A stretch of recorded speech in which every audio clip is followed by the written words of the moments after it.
Namaste, angels. I'm here to do a daily reading for Saturday, May 20th. I decided to go ahead and come back. So happy birthday, Geminis. Today is the day that the sun officially enters Gemini. It's also the day that our ruling planet exits its retrograde zone.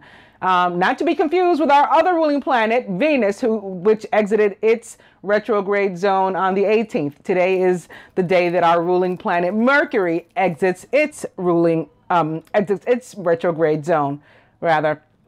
So should be a day of a lot of communication and just a time to begin a time of communication, not just with others, but like self-expression, that kind of communication too. That's what Geminis are all about. It's the dual nature of our sign. That's why we're symbolized as twins, you know, because the sign represents, and the energy of Gemini represents duality and interaction and, you know, exchange of ideas and communication and, you know, just like intermingling with other people, and sometimes that other person being ourselves. Like, it really can reflect as two different personalities because we're so adaptable and, you know, easily relatable and flexible. And, you know, sometimes it goes to the extreme of, like, you know, this is two different people or two different personalities, where we are just one. So it's a wonderful sign. It's a mutable sign also, like Pisces, like Virgo, like Sagittarius, meaning we can take on the traits of any other sign in the zodiac.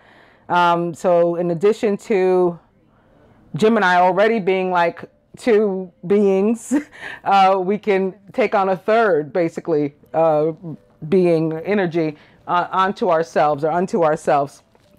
All right, with that, I'm going to go into the significant events. You know what? First, let me show you this, because one of the reasons that I'm doing this also, not just because of those two things, that the sun entering Gemini and it being the end of the Mercury retrograde completely, but also yesterday when I was doing the reading, I felt like I should have been using my Isis cards. I felt like I should have been talking about the divine sun, perhaps again because it was Malcolm X's birthday, and to me he's the anointed one. And I decided to do a reading in part today so that I could use them today. I took them out to Healing the Divine Masculine, Osiris Rises. That was on the bottom. And I opened right away, sure enough, to Divine Sun Child, Blessings of the Sun Falcon. And then I knew for sure that I absolutely had to do this today. So that's why I'm here. And with that, we'll go into the significant events. On this day, rather, in the year 1498, Portuguese explorer Vasco da Gama arrives at Calicut. I guess that's now what's Calcutta. It doesn't say that, but it's spelled only Calicut here, C-A-L-I-C-U-T, India. And this becomes the first European, or he becomes the first European to reach India by sea. 1609, Shakespeare's sonnets are first published in London, perhaps illicitly by the publisher Thomas Thorpe. I don't know why I couldn't get out illicit out of my mouth. Thomas means twin. And the fact that he did it possibly illicitly means that he may not have had Shakespeare's permission to publish his sonnets. But I, for one, am thankful that he did. Nobody got Shakespeare. I was in this special English class in high school. First of all, I went to 3 high schools because of the fighting and stuff that I talked about in the reading I did the day before. So in this 3rd high school, the one from which I actually graduated, I was in this English honors class, and we had this like special Shakespeare thing, and we had to basically break down the plays, like similar to how I've done with songs for us, which I haven't done in some time, but how I used to, like, line for line, I could tell you how it related to a divine union, the song, even though that's not, I'm sure that's not the way the artist intended it. I could do the same thing with Shakespeare's plays and poems and sonnets and things. And that's what this class was about. So I was totally into him. And like, me and the teacher had like a like bromance, so to speak, sister-mance over this Shakespeare thing, because nobody else really got it. So anyway, 1862, U.S. Homestead Act becomes law, which provides cheap land for the settlement of the American West. 1891, history of cinema, the first public display of Thomas Edison's prototype kinetoscope to members of the National Federation of Women's Club. Another Thomas, that means twin, which I think is awesome, on the 20th, which is the first day of Gemini, which is twin. I think it's pretty cool. 1927 at 7:40 a.m. or 11, Charles Lindbergh takes off from New York to cross the Atlantic for Paris aboard the Spirit of St. Louis. It is the first non-stop flight. I actually, when I was doing my trivia time thing on Facebook last week, I actually wrote about Charles Lindbergh and this flight in particular, and how the times of his leaving and everything equaled 11, and the time that he returned the next day, the 21st, equaled 22:22 in military time. It was 10:22 p.m. and that was 22:22 military time that I calculated and everything, or I figured out, I noticed and posted on my Facebook as trivia.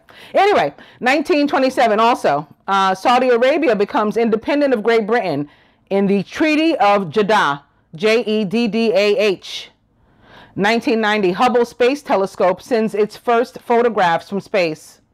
Did you know Levi Strauss and Jacob Davis patented the first blue jeans with copper rivets? This happened on May 20th in 1873. Famous birthdays: John Stuart Mill. Jimmy Stewart, talked about him the other day, and because we were talking about It's a Wonderful Life, one of my favorite movies. He was the star. Jose Mujica also has a birthday. Joe Cocker too. Cher and Louis Theroux. And I know Louise means warrior, because I had looked up that name some time ago, and I thought about it yesterday again doing Malcolm's story. His mother's name was Louise Little. So I thought about it, because my middle name means warrior too. I'm just wondering if Louis does, because there's a lot of Louises in my family. Not my father's twin, but his brother's twin. My grandmother had two sets of twins. One of them was named Louis. He passed away. Well, actually, I'm not sure, but that's a long story. Never mind. He got like lost in the system. That's another story. And my grandfather's name was also Louis. So I'm wondering. And last name Thomas. Warrior twin.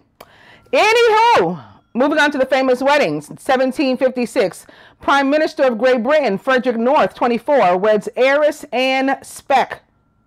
1968, The Who guitarist and songwriter Pete Townsend, 23, weds Karen Ashley in England. 1995, Eagles singer Don Henley, 47. I think he passed away last year. I'm not positive, but I think Don Henley passed away last year. Anyway, he was 47 or 11 when he got married to model Sharon Summerall, who was master number 33. They got married in Malibu. 1995, broadcast news actress Holly Hunter, 37, wed cinematographer Janusz Kaminski, who was 35. And 2000, Benny and June actress Mary Stuart Masterson, who was master number 33, weds film director Damon Santastefano. Famous deaths: Christopher Columbus, Stephen Jay Gould, and Robin Gibb. Robin Gibb was English, a singer-songwriter best known as a member of the Bee Gees, which was co-founded with his fraternal twin brother Maurice. More mention of twins today. This has some kind of meaning. I got to figure out what it is. He was born on December 22nd in the year 1949 and was a Capricorn from Douglas, Isle of Man. He died on May 20th in 2012 at the age of 62 of both colon and liver cancer. Stephen Jay Gould was American, a paleontologist and an evolutionary biologist. Gould formulated the evolutionary theory of punctuated equilibrium in 1972 with Niles Eldredge and is one of the best known and most widely read scientists of the late 20th century. His theory of punctuated equilibrium states that evolutionary change is not a slow, steady process, but rather occurs in a series of fits and starts. He was born on September 10th in 1941 and was a Virgo, from New York, USA. He died on May 20th in 2002 at the age of 60 of cancer. And lastly, Christopher Columbus, this jerk, was Italian and an explorer of the world, although he had no clue what he was doing. Christopher first landed in the Bahamas in 1492, sailing on behalf of the Spanish crown in a new attempt to found the western route to Asia. He made 4 voyages to the New World, including Antilles, Venezuela, and Central America, the New World that already existed. He served as governor in Hispaniola, but was later dismissed on charges of tyranny. Not surprised. He was born on October 30th in 1451 and was a Scorpio from Genoa, Republic of Genoa. He died on May 20th in 1506 at the age of 54. Going up to the birthdays. Louis Theroux was English, or is English rather, I'm sorry. Don't mean to suggest he passed away. He's English, he's alive and well, and he's a broadcaster known for his documentaries in the TV series Louis Theroux's Weird Weekends and When Louis Met ... He was born on May 20th in the year 1970 and is 47 years old, a Taurus from Singapore. He was born in Singapore. He's English, however, is what they have as nationality. Okay. Cher, whose real name is Sherilyn, Cherilyn,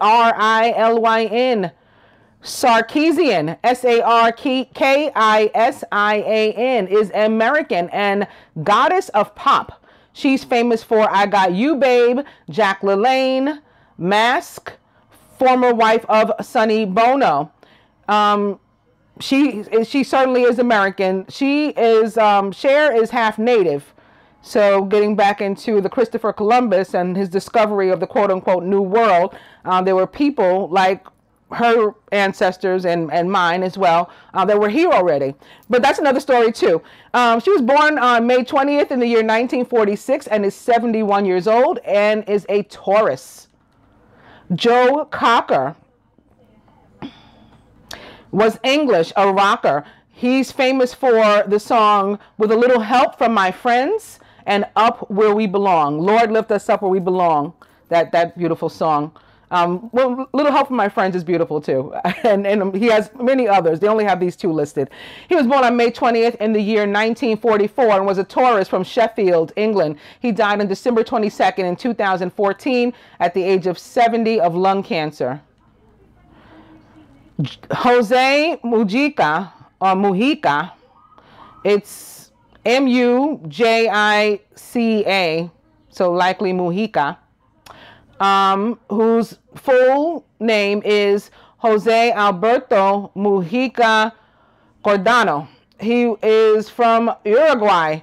He was the president of Uruguay from 2010 through 2015. He's also a champion of the poor and of legalizing state-controlled sales of marijuana. You go, boy. He was a former urban guerrilla. Love it. And I probably sound crazy right now. But I just like, you know, viva la revolution. That's it. That's my, you know, that's my style. He was a former urban guerrilla with the Tumpamaros and a member of the Broad Front coalition of left-wing parties. He is considered to be one of the world's most humblest presidents. See, I knew I liked this dude. I could feel it. As he donated almost 90% of his monthly salary, amen, to charities that benefited the poor and small entrepreneurs. This is a man. I could feel it. I never heard of him, but as soon as I started reading. He was born on May 20th in the year 1935 and is 82 years old, a Taurus from Montevideo, Uruguay. Jimmy Stewart, Full name James Stewart, was American and an actor. He's known for his distinctive drawl voice and down-to-earth persona, and often portrayed the average American middle-class man facing everyday life struggles. He was nominated for 5 Academy Awards, winning 1. Notable films he starred in include Rear Window, Vertigo, and It's a Wonderful Life. Those are all great movies. He was born on May 20th in 1908, which is 9/9, and was a tourist from Indiana, Pennsylvania, USA. He died on July 2nd in the year, which is also 9, in the year 1997. And he was 89 at the time. He passed away of heart failure. And lastly, John Stuart Mill was English, a philosopher and a political economist, an influential contributor to social theory, political theory, and the political economy. He has been called the most influential English-speaking philosopher of the 19th century. Mills's conception of liberty justified the freedom of the individual in opposition to unlimited state control. He was a proponent of utilitarianism, an ethical theory developed by Jeremy Bentham. Hoping to remedy the problems found in an inductive approach to science, such as confirmation bias, he clearly set forth the premises of falsibility as the key component to the scientific method. Mill was also a member of Parliament and an important figure in the liberal political philosophy. He was born on May 20th in 1806 and was a Taurus from Pentonville, London, England. He died on May 8th in 1873 at the age of 66 of something called erysipelas. Erysipelas. And he was the last of the birthdays. Where are my dice? Here they are. Looks like we're beginning with stay in bed, eat cake, and yes.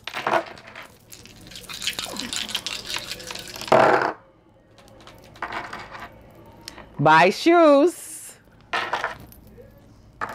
Ooh. Sex. And yes. Maybe sex in the shoes. There's a song like that too. Is it Controller? Yes, it's Controller.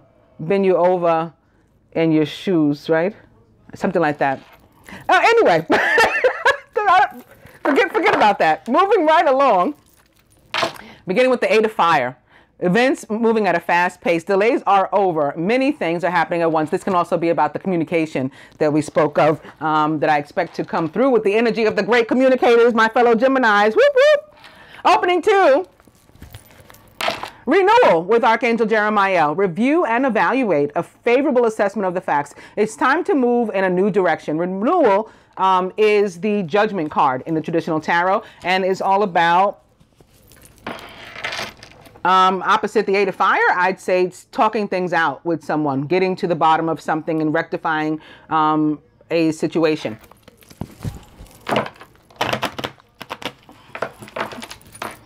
Eight of Fire back.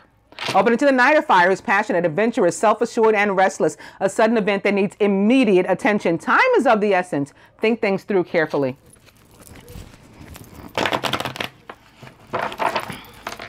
Eight of Fire. And it's the 3 of Water, a celebration, wedding, graduation, or birth announcement. The need to have more fun. I think for most of us, this could have to do with, it's spring still. Summer doesn't officially start until the 21st, but it's like summer. I know it was 83 degrees at 7:30 this morning in New York. So summer's like out here. It's time to just like get out and enjoy Mother Nature, your environment, maybe help to contribute to healing it, helping it, fixing it, making it a better place. Could be just by your presence, just by spending some time out on a lawn or something in a park, a botanical garden with friends, stopping, maybe walking home and stopping for a cocktail or something on the way with friends in a sidewalk cafe, so still outside, but at a restaurant talking, fellowship. That's what I feel coming from this card. It can also be about a party of 3 of some sort. But you know what? It's here opposite the 8 of Fire too. So I think it is mostly, for the majority, it is about what I just said. Fellowship. Social interaction. Like a Gemini, a social butterfly. 8 of fire back. We're opening now to the 8 of air, unfortunately. An illusion of being trapped. A lack of self-confidence and being afraid to take action. So this can be just the lack of confidence to get out and do what I was talking about, to get out and intermingle and make things happen, join the movers and shakers and, you know, the conversation and all that kind of stuff. That it can be fear of that. It could be fear of moving on, because this is about moving too. This is a card of a lot of movement and at a fast pace too, you know, so it could be fear of that. Like, I've been stagnant so long, now all of a sudden you want me to like run. Yeah, basically.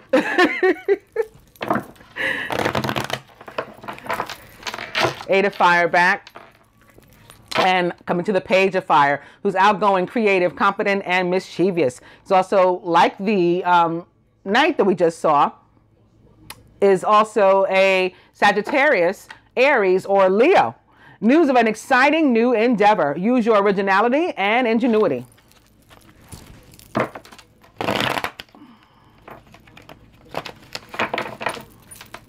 Eight of fire back. I'm going to cut.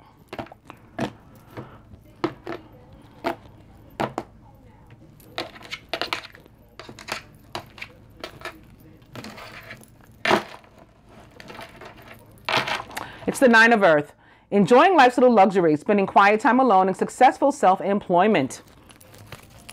This could also be spending time alone outside. So even if you don't go to the park or, you know, a botanical garden or a restaurant or wherever else with somebody else, you can still commune with nature and be part of society while being alone, you know, if you want to be more of an introvert.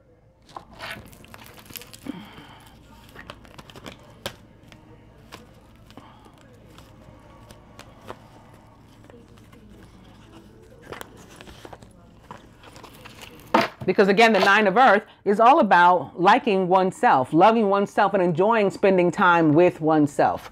So there's nothing wrong with that either. But do it outside, in earth, and getting grounded, if you can. We've made a nice progression to our overall energy is the 10 of earth, a very happy family life, financial security, and finding magic in the little things in life.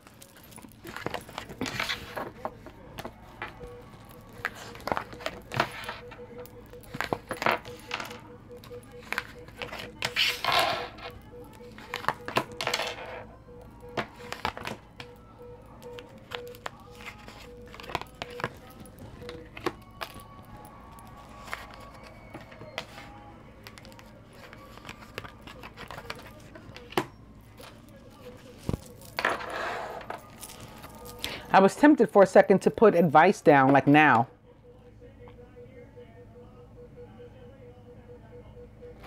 I don't know what that was about, but I decided against it when I felt myself doing it, or about to do it. Anyway, the masculine is the Chariot with Archangel Metatron. An important achievement, self-discipline and willpower, public recognition. The Chariot, or it's all about being in the driver's seat, right? You know, like taking over. It's another card of movement. But it's taking over your own life, moving forward, moving up, moving on, all that kind of stuff. It can also be about transportation, travel.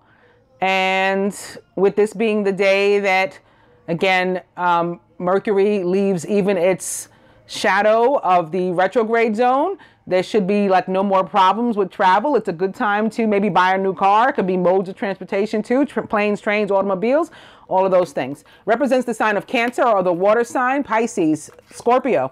Surrounded by the 8 of earth, skilled work is rewarded. This is our third 8, by the way. So there could be some energy toward abundance, and that would make sense with the 10 of earth being our overall energy. And when I picked this up, that other funky 8 was underneath it, but it's not right side up. It was upside down, the 8 of air.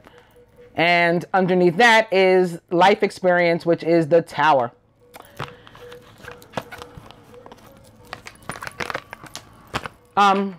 So this is all about, yes, skilled work being rewarded, and perhaps learning a new vocation, going back to school, all those things. Or it could be like the school of life, You know, experience is the best teacher, they say. Here's another 8. I think we've seen all the 8s now, all the suits. A desire to move on, like the Chariot, rooted and crowned by this energy of wanting to move on. The search for something more meaningful, spiritual and emotional growth. And your 2 8s here equals another 7 like this, right? 8 and 8 is 16 is 7, and you crowned by a 7 too with the Chariot. Could be double divinity. Feminine, the 2 of water, a relationship that continues to grow closer. Forgiveness and the positive resolution of a conflict, meaning that God, you know, basically like ordaining this move, whatever it is for you. The 2 of water we're crowned by, and we're surrounded by the 8 of fire. Beautiful, beautiful, beautiful. Events moving at a fast pace. And you know what else this means? This means that the 3 out of 4 8s are present on the table, and the one that sucks is the one that, it's not far away. It's near. It's right underneath our 10 of earth, but it's upside down. But the ones that we got are these positive ones. And 8 times 3 equals 24, equals 6, equals love. So I love this. Events moving at a fast pace. Delays are over. Many things are happening at once. Beautiful. Very nice. In our subconscious, it is the Queen of Earth who's thoughtful, creative, warm, and sensible. Make time for those around you. Take a sensible approach and deal with challenges in a kind and understanding manner. The union is crowned by the King of Air, who's brilliant, impartial, professional, and diplomatic. Speak your mind with confidence. Seek out professional advice and balance mental and emotional considerations. Well, I'm just going to say that this is just King Gemini showing up for the reading.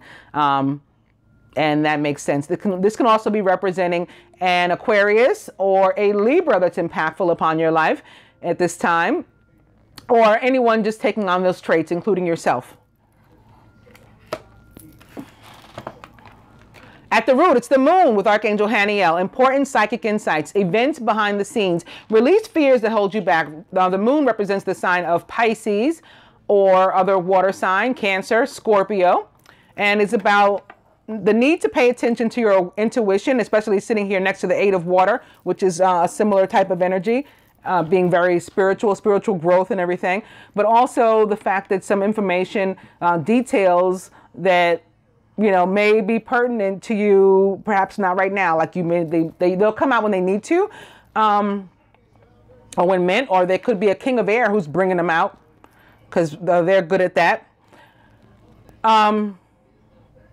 There's just some stuff that's hidden, and it can be secrets between people. It can be in a malicious sense. It doesn't have to be though. Sometimes we just don't tell everybody everything, and it can be the universe, you know, that just hasn't revealed things to us. That's a possibility too. At the heart of the matter, the Page of Earth, who's scholarly, dependable, patient, and successful. Good news about financial matters, wanting to do something more challenging, and a new area of study. So this is Mercury leaving, Mercury in Taurus, exiting. As far as I'm concerned, that's what this is. And at a fast pace, like it came, it was strong, it was present, it was dominant over our transportation, over our communication, over all these things. And it's out of here now. Just as fast as it came through, it's going to be gone.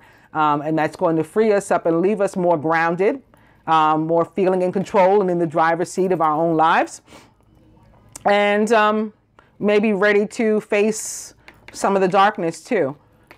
Perhaps, you know, in defense of, although thankfully there's no defensive energy here, but perhaps in defense of or in honor of this relationship, this partnership that continues to grow closer. Love how it's mirroring also the 8 of water. It's opposite the 8 of water, because both of these are about love and growth, emotional growth, spiritual growth, and, you know, basically positivity, things that make us feel all warm and fuzzy inside and good. And all of our cards are good today. And the next one is upright, so I will use it to clarify the Chariot. The King of Fire. The masculine is moving on, moving in to his position. I love it. The King of Fire is motivational, idealistic, ambitious, and charismatic. Also the quintessential divine masculine of the tarot. Focus, focus, focus. Communicate with vision and be a leader. You may also take advice from someone creative. So this is you know, to what he's moving toward. He was contemplating it. He was ready for it. He has a desire. I want to move on. I want to, you know, be more than this. I've worked at it. You know, I'm ready for like the payoff. And then, you know, he took it. The universe handed it to him with this very divine energy. The Chariot also energy of victory and a divine push from the universe. And that's what's leading him right here to the King of Fire. I adore it. Let's get some advice.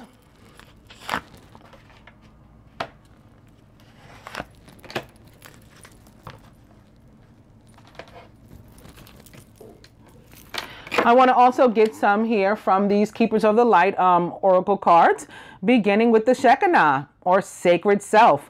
Unleash your spirit, express your gifts, dance to the sacred rhythm of life. And I think that this goes perfectly with all of this, all these energies of growth, all these cards that represent the desire to move on and to grow. The Eight of Water, the Chariot, the Two of Water, the Eight of Fire. The Eight of Earth also, and our overall energy, the 10 of Earth, which is about, you know, being fulfilled, but like wanting to be fulfilled, wanting to be happy, and then taking it, accepting it, achieving it, and being happy. The sacred self. Opening 2, Cthulhu and Cloak of Wisdom. You already know the answer you seek. Trust what you know. And I think that the masculine's cards speak very well to this, right? He knew what he wanted. That he wanted to grow, he wanted to move on, and it progresses this way until he does. He steps into his role here.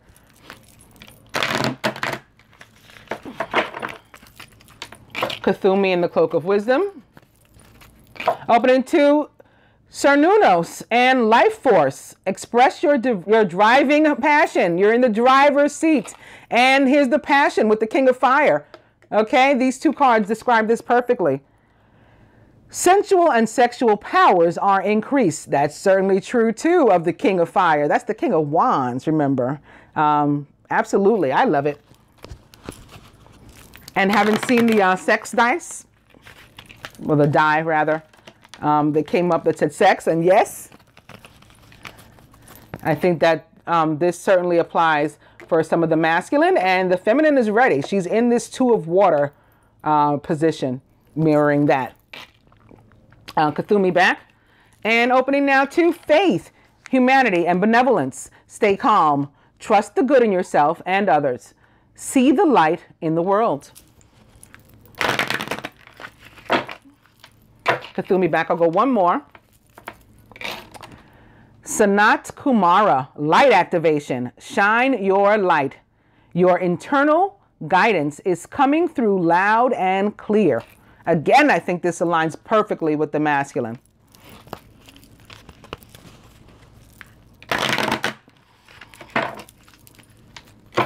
Cthulhu back, I'm going to cut.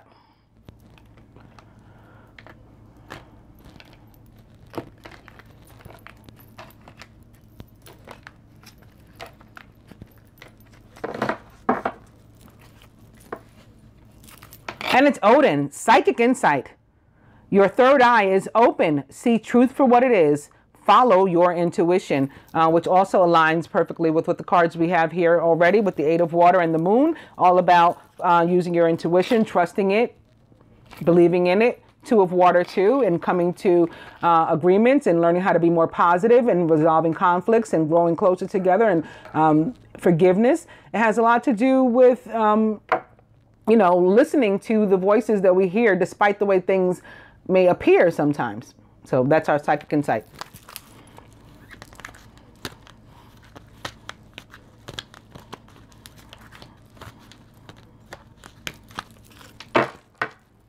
The overall energy is Lady Venus, so Gemini's other ruler.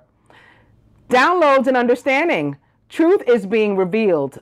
Deep insights are coming from heaven and the astral realm.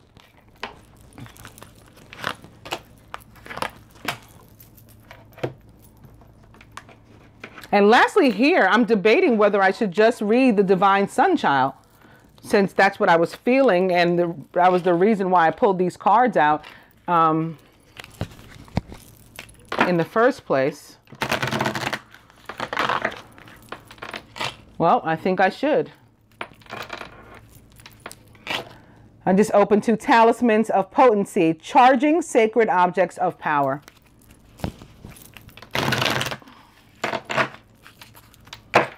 Yep, this is our card, Divine Sun Child. Blessings of the Sun Falcon. Awesome. Okay, from the Keepers of the Light Oracle to the masculine, White Eagle. Isn't it funny how I was talking about divine masculine? I was talking about Native Americans before because that Christopher Columbus thing pissed me off. Ancestor spirit is here. Connect to your lineage. I have done so. The rest of you should as well. A family wound or pattern can be healed now. I actually have some work to do in that area too. I'm supposed to be applying for, oh goodness. I can't think, what? This happened to me yesterday too. I couldn't think of the name of the two bands. Now I can't think of what I'm doing. Applying for Native Americanness, basically.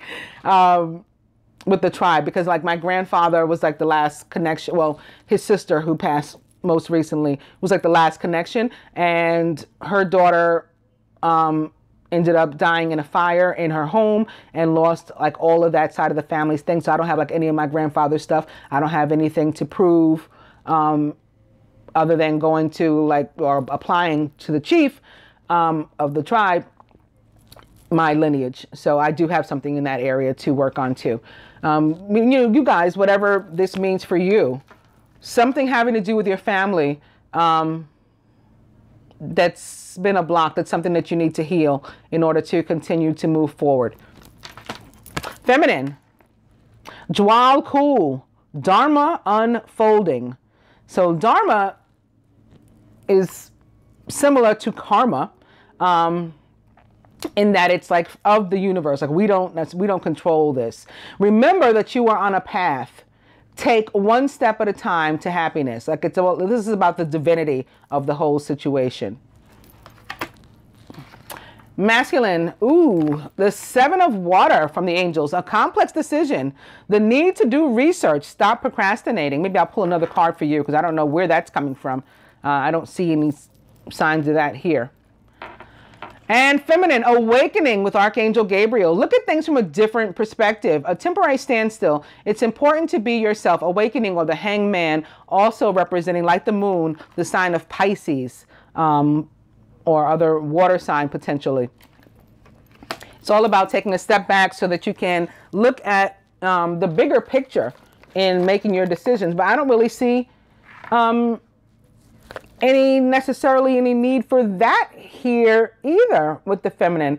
We've got beautiful cards on both sides. The masculine started out with the Chariot, which is all about victory, movement, possibly moving, being in the driver's seat at the helm, leadership. We clarified it with another card of leadership and being at the helm, the King of Fire, the King of Wands.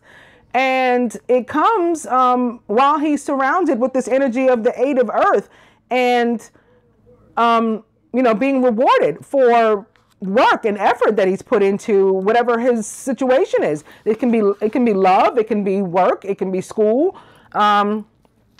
He may be continuing to study and learn in any of these areas. Actually in life, we always continue to, we should never cease to continue, to learn life lessons. So, he's doing that. He's being rewarded for the effort that he's put in. He has a desire to learn more and to do more and to continue to grow. So from where is this decision coming? I'm not sure. Maybe it's a decision whether or not to go to school or something for some. We can look into that. Like I said, I'll pull another card. The feminine, we're crowned by the Two of Water. So this is more forgiveness, more relationships coming into reconciliation and reuniting. Surrounded by the Eight of Fire, so it's abrupt in a lot of cases, which is fun. It's like a whirlwind romance. That's beautiful. And in our subconscious is the Queen of Earth. So it's like our mind is on our money and our money is on our mind, in a literal sense. We're crowned by the King of Air, which is all about diplomacy and fairness it sits between these two, which I think is beautiful. And at the root is the moon. So there's some stuff that we don't know. But that's okay. That's okay. We're not meant to know everything. And, what we are meant to know comes in the time that we're meant to know it. So that's not a problem. And at the heart of the matter here, the page of earth. So for those of us who do want to move on and go to school, and things like that, and we're needing money in order to be able to further our education or our projects, whatever it is, or a move or something that this could be crossing, or just to support the relationship, that's coming too. So this is a beautiful spread, and I'm not sure what this is. So let's take a look at that.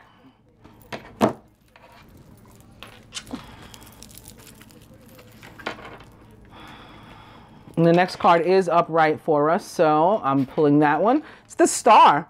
Happy times, make positive, optimistic, long-term plans. You're on the right path. So this could be fantasizing maybe. Maybe it's not so much a decision, but more so fantasizing about different options and not knowing if you've chosen the right one, if you're on the right path, if you're going the right way. And then the Star comes through to say, absolutely, this is Major Arcana, so it's, it's a much stronger energy than anything else that we have here on the table aside from the moon.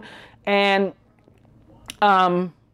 it's more of that divinity, that divine push saying, yes, you're on the right path, keep going. And what you've been asking for is granted as well. So again, if you needed money, if you needed some sort of growth in a particular area, support in a particular area by like a king of air, all of that coming to you to masculine.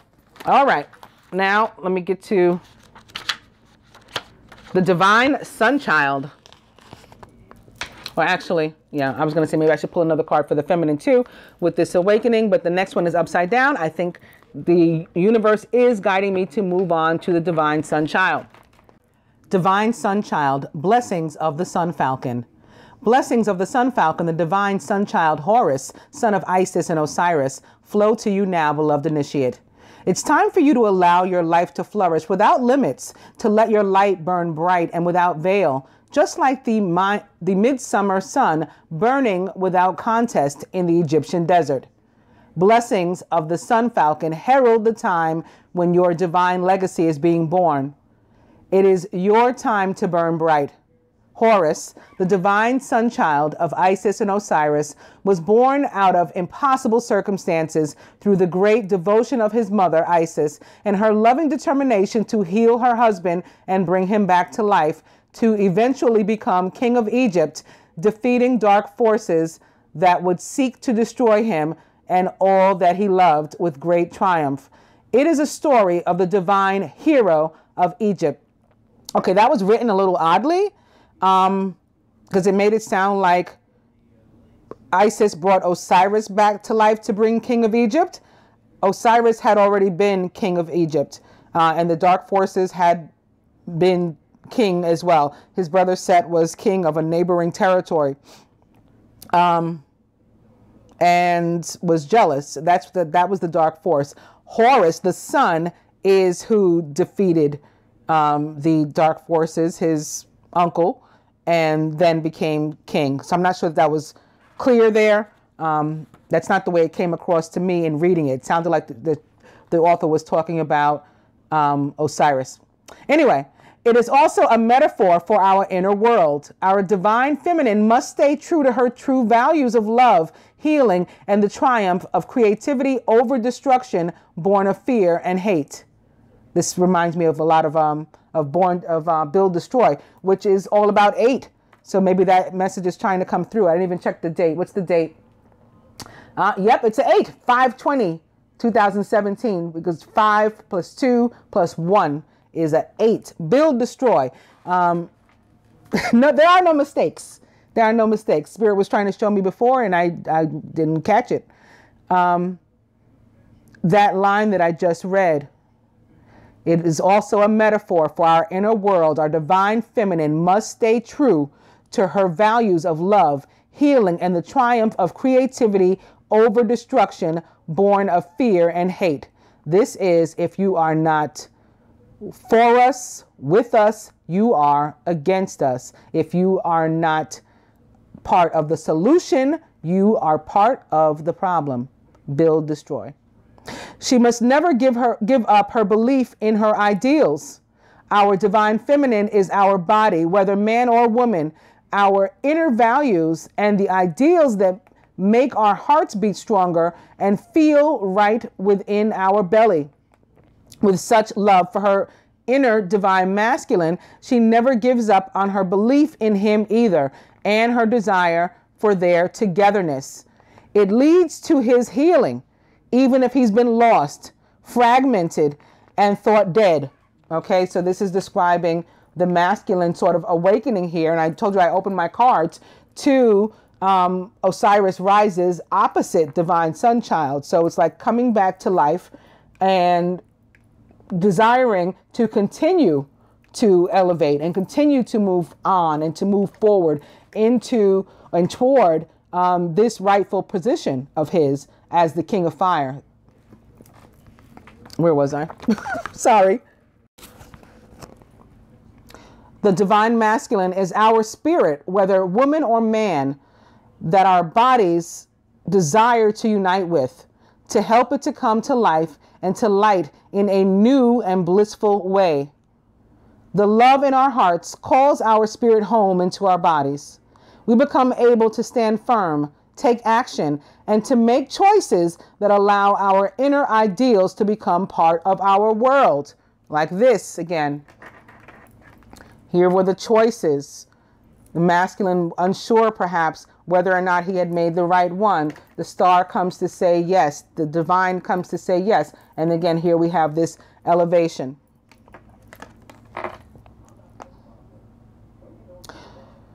The love in our hearts. Oh, I'm sorry. I read that part. Finally, as our divine feminine and masculine unite within our bodies, a new golden consciousness is born. This is the sun child Horus, with an eye that is the moon and an eye that is the sun, representing the perfect balance of masculine and feminine in harmony with each other. The divine sun child is the new self filled with love, light, and power in the world. It is the authentic self living the inner truths in the outer world, an agent of healing on this planet, an inspiration for others to behold, brave and vivid enough to walk their own path to eventually receive the same blessings. As the sun falcon, with a burning golden solar disk above his head, he descends to you now, blessing you with great light, good tidings, and creative potency to manifest your life's legacy, that which has meaning and preciousness to your heart and soul successfully. He is the sign that your heart needs to know it will triumph. The solar principle for which he stands honors creativity and light in all forms, music, art, writing, and more. What is in your heart? Are you building a spiritual legacy in your life now? Even if from seemingly small or impossible beginnings, great things are possible for you and your creative spirit. To allow these sacred blessings to empower your creative birth, now in many ways, you are guided to let go of thoughts or feelings that it's impossible or too hard or cannot be done. Honoring the need to create as part of your natural life expression.